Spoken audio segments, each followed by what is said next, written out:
সকালে খালি পেটে কি খেলে পুরুষের সেক্স পাওয়ার বাড়ে? দেশের এবং প্রবাসের ভাই বোনদের প্রতি সালাম।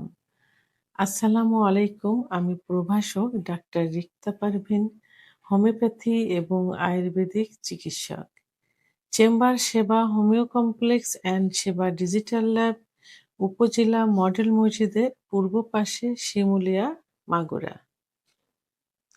আজকে খুব গুরুত্বপূর্ণ একটা বিষয় নিয়ে আলোচনা করব, যে বিষয়টি পুরুষের যৌন জীবনের উপর গুরুত্বপূর্ণ ভূমিকা পালন করে থাকে। তো বিষয়টি হলো, সকালে খালি পেটে কি খেলে পুরুষের সেক্স পাওয়ার বাড়ে? সাধারণত আমাদের প্রশ্নগুলো এমন থাকে যে ন্যাচারাল কোন খাবারগুলো খেলে সেক্স উত্তেজনা বাড়ে বা দীর্ঘ সময় সহবাসে লিপ্ত থাকা যায়। কারণ ওষুধ খেতে খেতে এখন কেউ আর ওষুধ খেতে চায় না। অনেকেই ন্যাচারালের প্রতি ঝোঁক এসে গেছে। কিছু কিছু ফ্যামিলি আছে যারা শুরু থেকেই তাদের বংশগতভাবে বলতে গেলে ন্যাচারাল খাবার খেয়েই কিন্তু সুস্থ থাকে। তারা চিকিৎসার প্রতি অতটা আগ্রহী না বা চিকিৎসা নিতে চায় না। এমন কিছু কিছু রক্ষণশীল ফ্যামিলি আছে যে তারা সু সু মানে পূর্ব থেকেই ন্যাচারাল খাবারের প্রতি আস্থা রাখে। ঠিক তেমনি অনেকেই প্রশ্ন করে থাকে যে কোন খাবার খেলে যৌন ক্ষমতা বাড়বে বা যৌনতা ভালো থাকবে।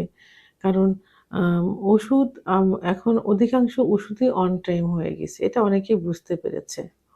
যে যখন ওষুধ খায় তখন রেজাল্ট আসে, ওষুধ ফুরিয়ে গেলে আরো বেশি ক্ষতিগ্রস্ত হয়ে যায়। যতটুক উত্তেজনা আসে, উত্থান হয় বা ইচ্ছা হয় তার থেকে বেশি ক্ষতি হয়ে যায়। এমন একটা পজিশনে চলে যায় যে প্যারালাইজড মতো হয়ে যায়। এমন কিছু মন্তব্য থাকে। এইজন্য অনেকেই এখন আর ওষুধ খেতে চায় না।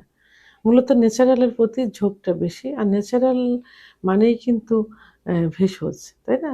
আর এবং ন্যাচারাল কিছু ফলমূল এইগুলা।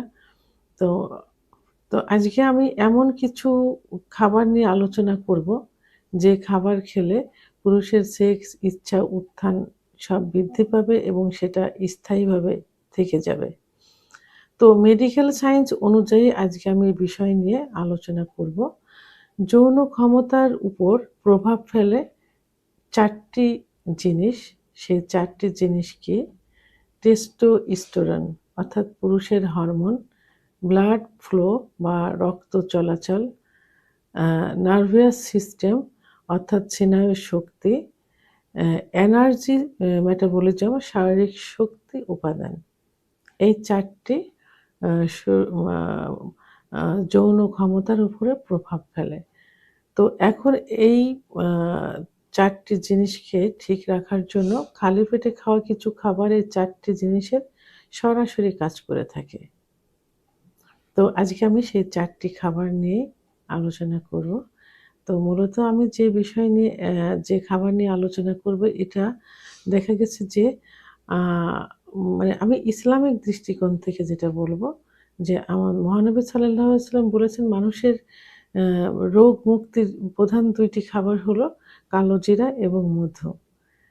তো তিনি ফজরের নামাজের পরে খালি পেটে কালো জিরা এবং মধু খেতেন।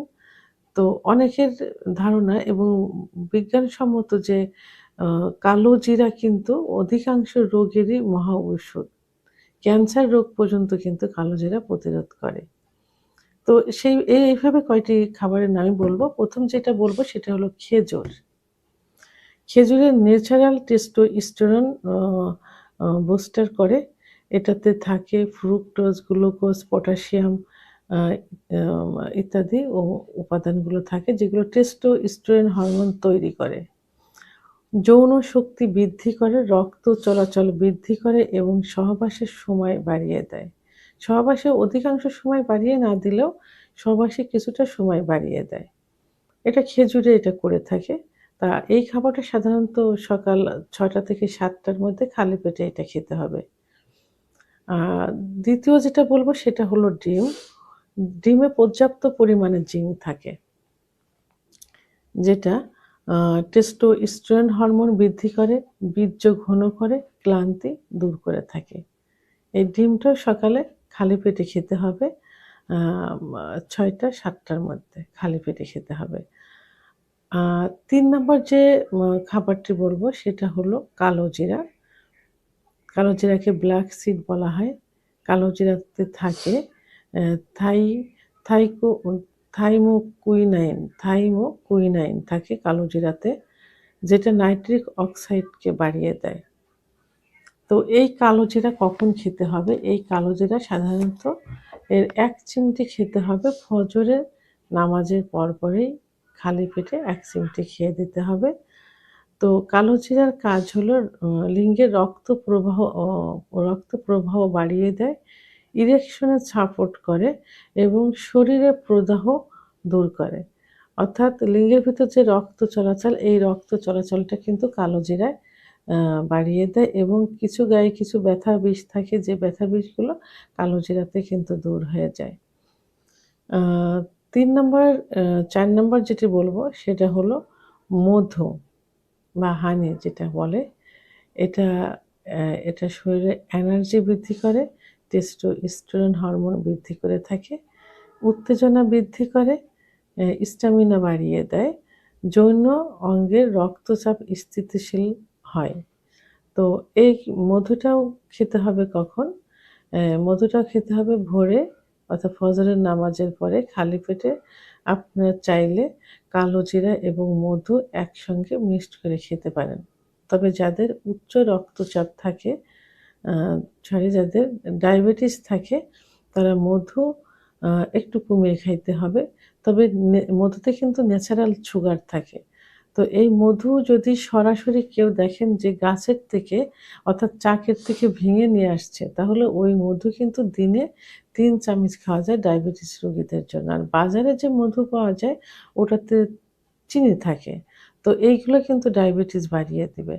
তা এইজন্য আপনারা নিজের চোখে গাছ থেকে চাকের থেকে যে মধু অ আ সংগ্রহ করা হয় এই মধুটা আপনারা খেতে পারেন। এটা সকালে ১ চামচ, রাত্রে ১ চামচ। তো সকালে ফজরের নামাজ পড়ে এটা খাইতে পারেন। তো সেক্ষেত্রে কালো জিরা এবং মধু একসঙ্গেও খেতে পারেন।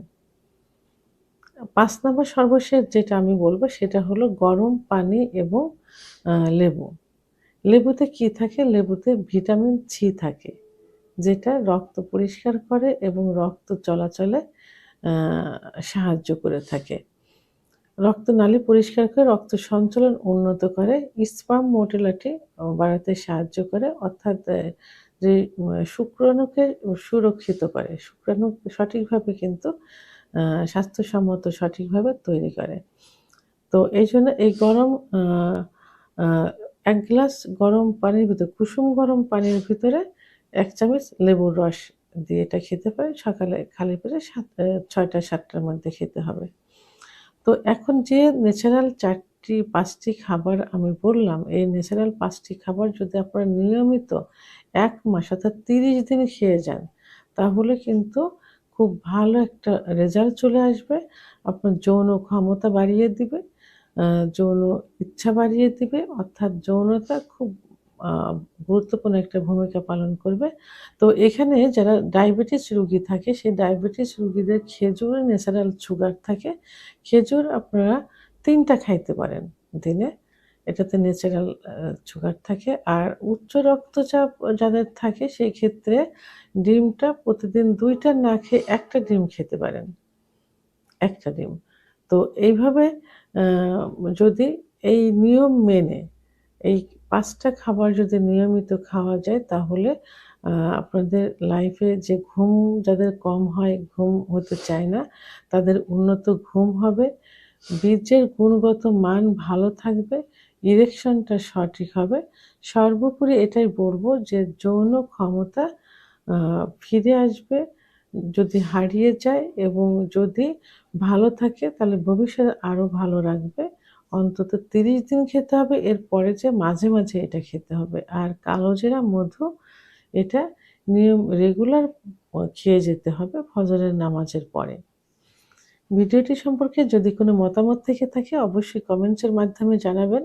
আর ভিডিওটি ভালো লাগলে লাইক, কমেন্ট, সাবস্ক্রাইব করে আমার সঙ্গে থাকুন। আল্লাহ হাফেজ।